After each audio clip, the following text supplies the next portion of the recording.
অনেক সময় অসাধারণ আইডিয়া আছে আপনার কাছে এবং আপনি জানেন আইডিয়াটা ওয়ার্ক করা উচিত, কিন্তু যখন আপনি আইডিয়াটা অন্য কারোর সাথে শেয়ার করেন তখন দেখা যায় যে এটা তাদের কাছে মেক সেন্স করে না। এতে আপনি অনেক সময় হতাশ হয়ে পড়েন এবং অনেক সময় মনে করেন যে আপনার আইডিয়াটা মনে হয় ভালো নয় এবং এই আইডিয়াটা মানুষের জন্য সাকসেসফুল কোনো কিছু বয়ে আনবে না, রেজাল্ট বয়ে আনবে না। ব্যাপারটা আসলে এটা নয়।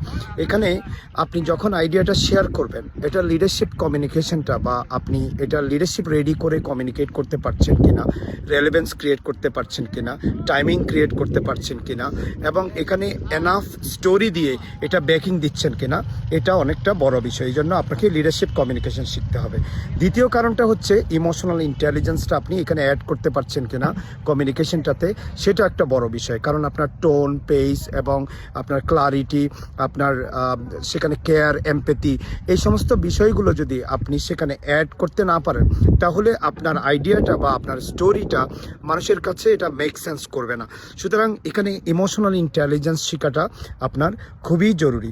সো আপনি যদি আপনার আইডিয়াটা কারো কাছে রেলেভেন্স অথবা প্রয়োগযোগ্য বা গ্রহণযোগ্য করে তুলতে চান, তাহলে আপনাকে লিডারশিপ কমিউনিকেশন শিখতে হবে এবং ইমোশনাল ইন্টেলিজেন্স শিখতে হবে। কারণ এই দুটো জিনিস যখন আপনি শিখবেন, আপনি তখন জানবেন কিভাবে আপনি আপনার আইডিয়াটাকে প্রপার ওয়েতে ট্রান্সলেট করতে পারেন উইথ ক্লারিটি, উইথ রেলেভেন্স, এবং যেটা মানুষের কাছে কমপ্লিটলি গ্রহণযোগ্য, অ্যাকসেপ্টেবল হবে।